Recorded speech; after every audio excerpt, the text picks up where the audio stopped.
Hampshire by Robert Frost.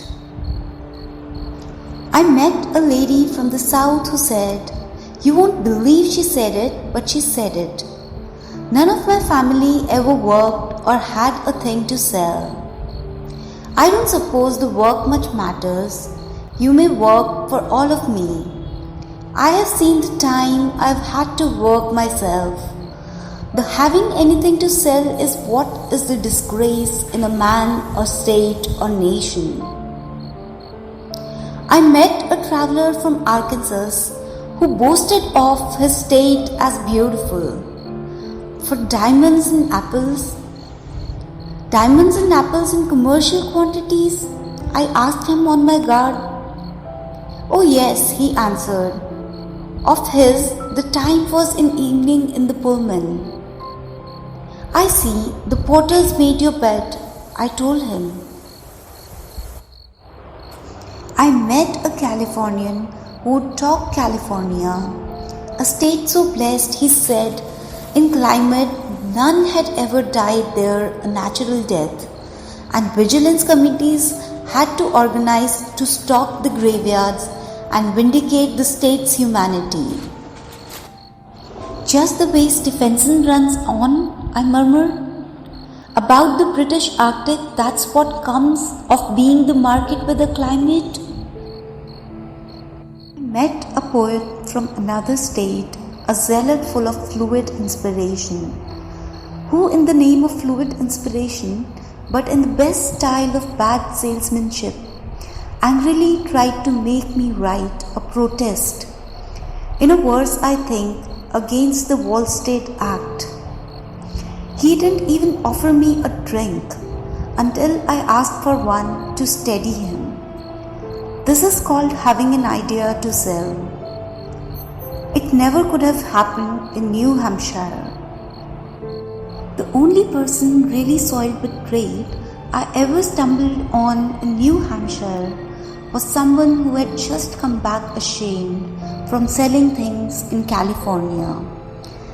He had built a normal mansard roof with balls on turrets like Constantinople deep, in woods with some 10 miles from railroad station, as if to put forever out of mind.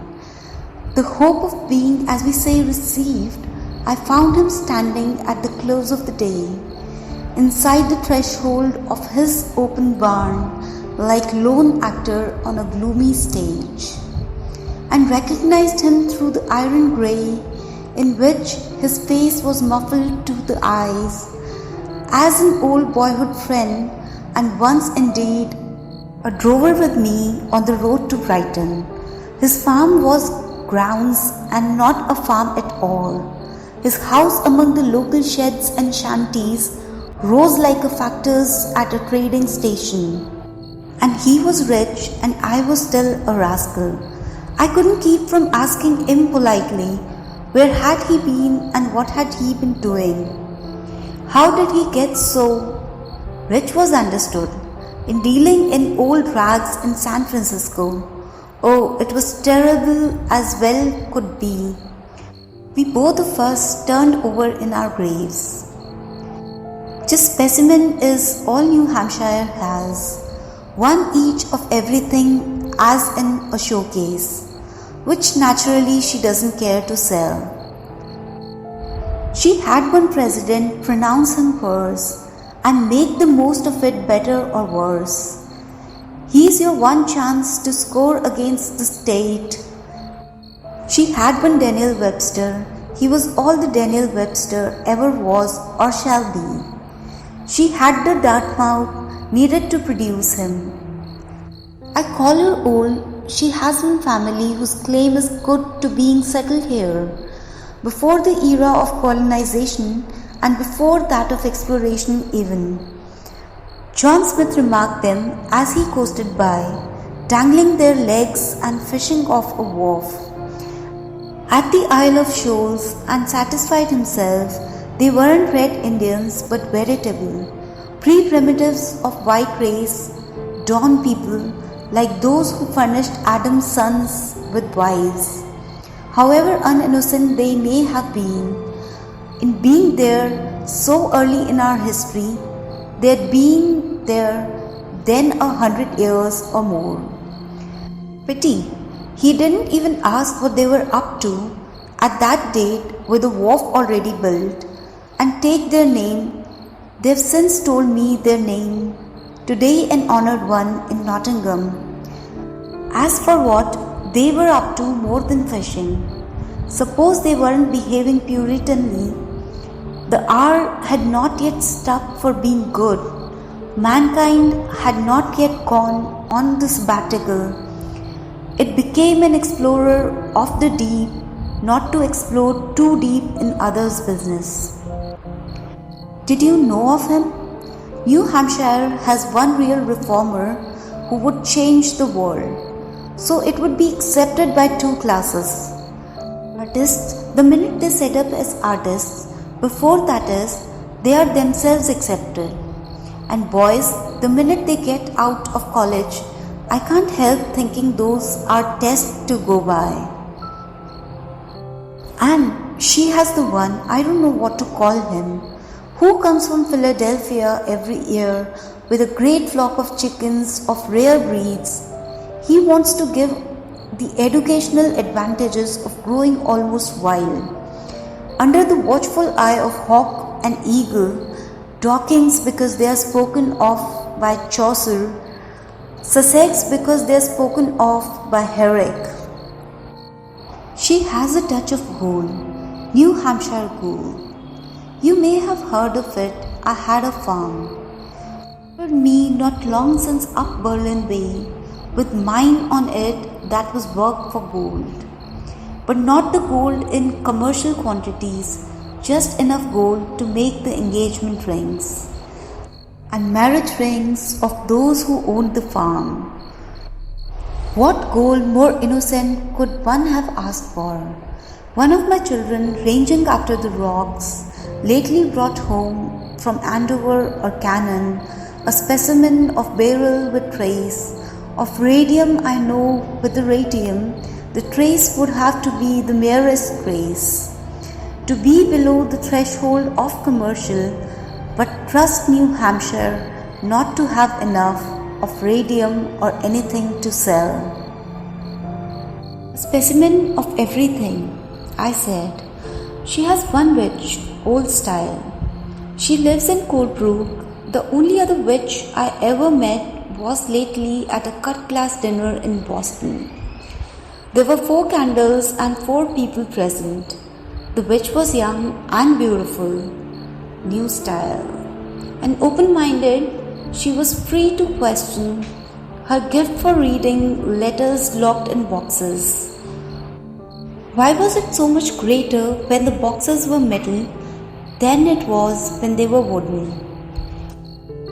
It made the world seem so mysterious. The Society of Psychical Research was cognizant. Her husband was worth millions. I think he owned some shares in Harvard College.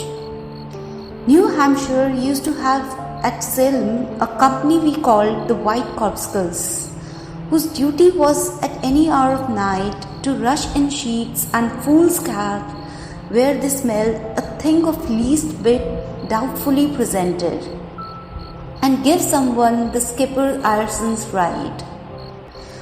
One each of everything in a showcase. More than enough land for a specimen. You'll say she has, but there enters in something else to protect her from herself. Their quality makes up for quantity.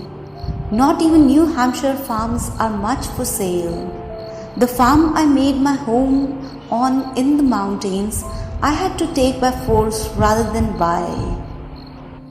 I caught the owner outdoors by himself, breaking up after winter, and I said, I'm going to put you off this farm. I want it.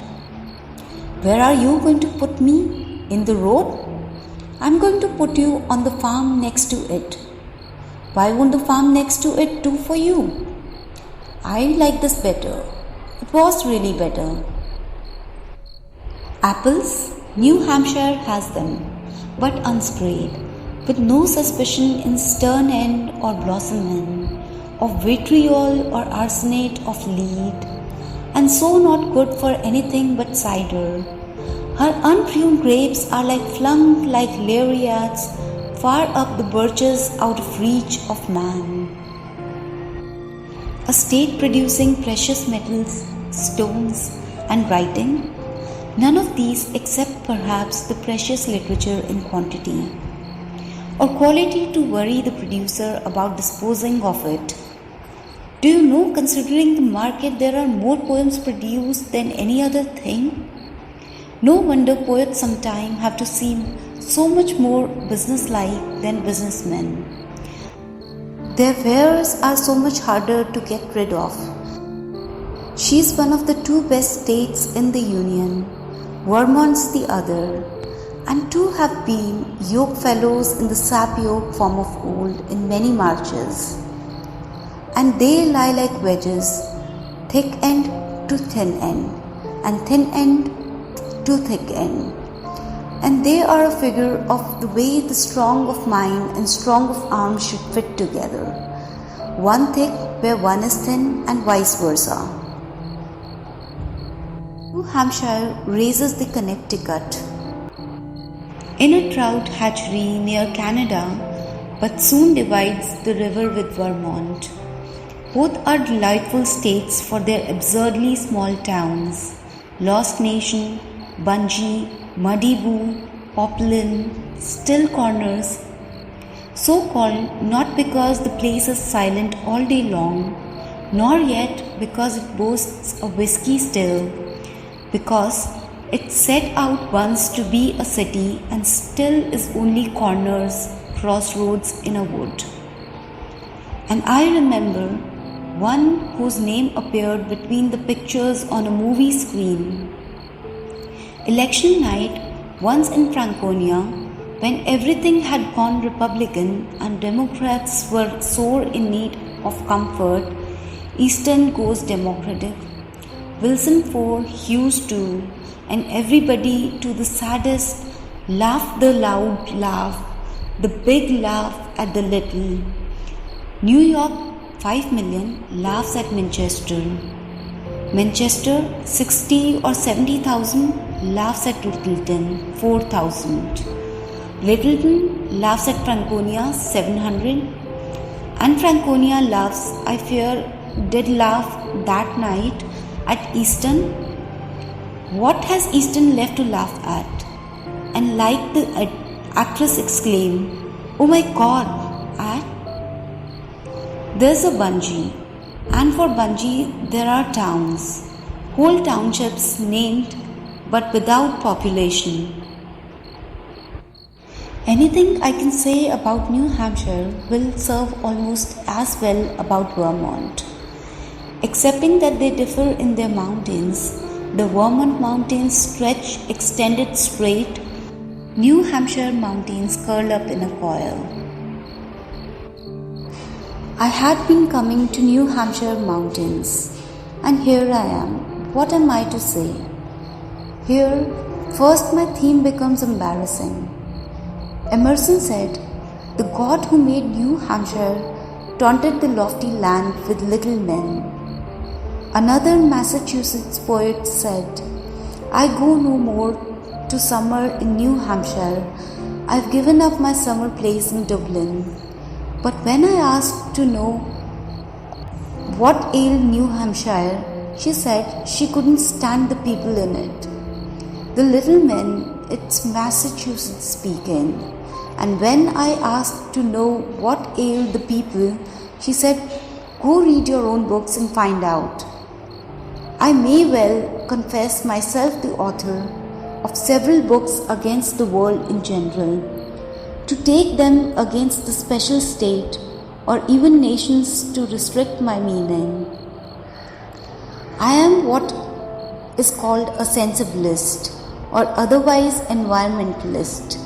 I refuse to adapt myself a mite, to change from hot to cold, from wet to dry, from poor to rich or back again. I make a virtue of my suffering from nearly everything that goes on around me. In other words, I know wherever I am, being a creature of literature I am, I shall not lack for pain to keep me away. Kit Marlowe taught me how to say my prayers. Why this is hell, nor am I out of it.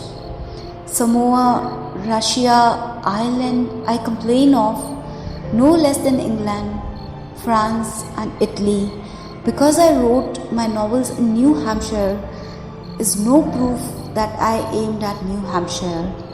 When I left Massachusetts years ago, between 2 days, the reasons why I sought New Hampshire and not Connecticut, Rhode Island, New York or Vermont was this. Where I was living then, New Hampshire offered nearest boundary to escape across. I hadn't an illusion in my handbag about the people being better here than those I left behind. I thought they weren't. I thought they couldn't be, and yet they were. I'd sure had no such friends in Massachusetts as Hall of Wyndham, Gay of Atkinson, Bartlett of Raymond, now of Colorado, Harris of Derry, and Lynch of Bethlehem. The glorious bard of Massachusetts seemed to want to make New Hampshire people over. They taunt the lofty land with little men. I don't know what to say about the people. For art's sake, one could almost wish them worse rather than better. How are we to write the Russian novel in America as long as life goes so unterribly? There is the pinch from which our only outcry in literature to date is hard to come. We get what little misery we can out of not having cause for misery. It makes the guild of novel writers sick to be expected to be Dostoevsky's, or nothing worse than too much luck and comfort. This is not sorrow though, it's just the vapors. And recognized as such in Russia itself under the new regime and so forbidden. If well it is with Russia, then feel free to say or be stood against the wall and shot. It's Pollyanna now or death. This then is the new freedom we hear tell of. And very sensible, no state can build a literature that shall at once be sound and sad on a foundation of well-being. To show the level of intelligence among us, it was just a warden farmer whose horse had been pulled short up in the road by me, a stranger. This is what he said, from nothing but embarrassment and want of anything more sociable to say. You hear those hound dogs sing on Mosey Locky. Well, they remind me of the hue and cry we've heard against the mixed Victorians and never rightly understood till Brian retired from politics and joined the chorus. The matter with mid-Victorians seemed to have been a man named John L. Darwin. Go long, I said to him, he to his horse. I knew a man who, failing as a farmer, burned down his farmhouse for a fire insurance and spent the proceeds on a telescope to satisfy a lifelong curiosity about our place among the infinites. And how was that for otherworldliness? If I must choose which I would elevate, the people or the already lofty mountains, I'd elevate the already lofty mountains. The only fault I find with new old Hampshire is that her mountains aren't quite high enough. I was not always so. I've come to be so. How to my sorrow have I attained a height from which to look down, critical on mountains? What has given me assurance to say what height becomes New Hampshire mountains or any mountains? Can it be some strength I feel as of an earthquake in my back to heave them higher to the morning star? Can it be foreign travel in the Alps? Or having seen and credited a moment the solid moulding of vast peaks of cloud behind the pitiful reality of Lincoln, Lafayette and Liberty? Or some such sense as say, bow high shall jet the fountain in proportion to the basin. No, none of these has raised me to my throne of intellectual dissatisfaction, but the sad accident of having seen our actual mountains given in a map of early times as twice the height they are, 10,000 feet instead of only 5, which shows how sad an accident may be. 5,000 is no longer high enough, whereas I never had a good idea about improving people in the world. Here I am, over fertile in suggestion, and cannot rest from planning day or night how high I'd thrust the peaks in summer snow, to tap the upper sky and draw a flow of frosty night air on the vale below, down from the stars to freeze the dew as starry. The more the sensibilist I am, the more I seem to want my mountains wild. The way the wiry gang boss liked the log jam. After he had picked the log and got it started, he dodged a log that lifted like an arm against the sky to break his back for him, then came in dancing, skipping with his life, across the roar and chaos, the words we saw him saying along the zigzag journey were the doubtless as the word we heard him say on coming nearer, "Wasn't she an ideal? Son of a bitch, you bet she was an ideal." For all her mountains fall a little short, her people not quite short enough for art, she is still New Hampshire, a most restful state. Lately, in converse with a New York aleck about a new school of pseudo-phallic, I found myself in a close corner where I had to make an almost funny choice. Choose you which you will be, a prude or a puke, mewling and puking in the public's arm? Me for the hills where I don't have to choose. But if you had to choose, which would you be? I wouldn't be a prude, afraid of nature. I know a man who took a double axe and went alone against the grove of trees. But his heart failing him, he dropped the axe and ran for shelter, quoting Matthew Arnold. "Nature is cruel, man is sick of blood. There's been enough shed without shedding mine.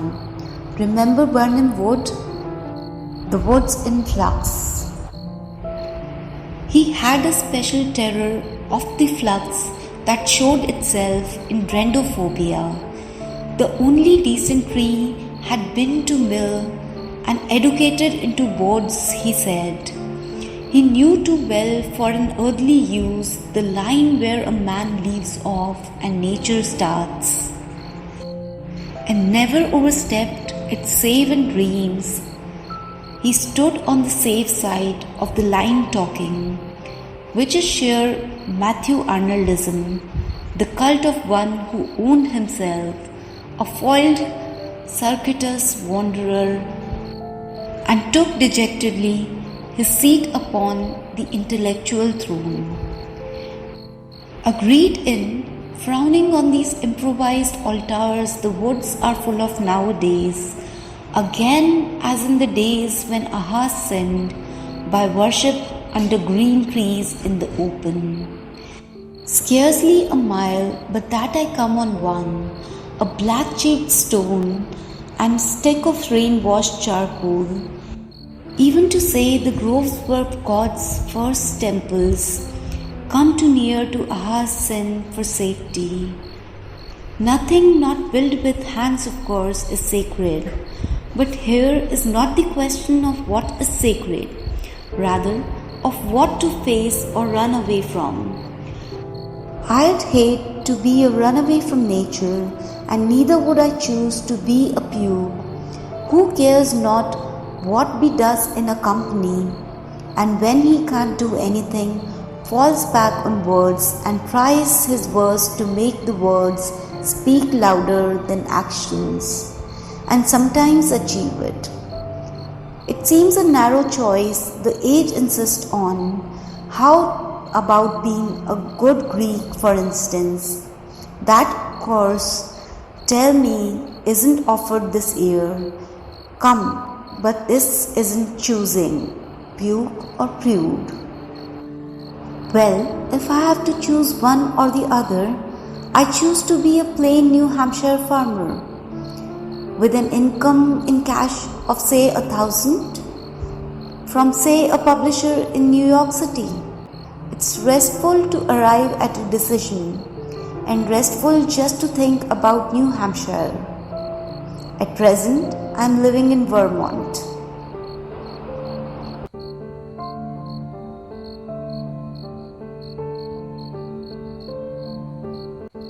To read the analysis of this whole poem, check out the link in description and don't forget to share your poems at UpDivine.com. Thank you.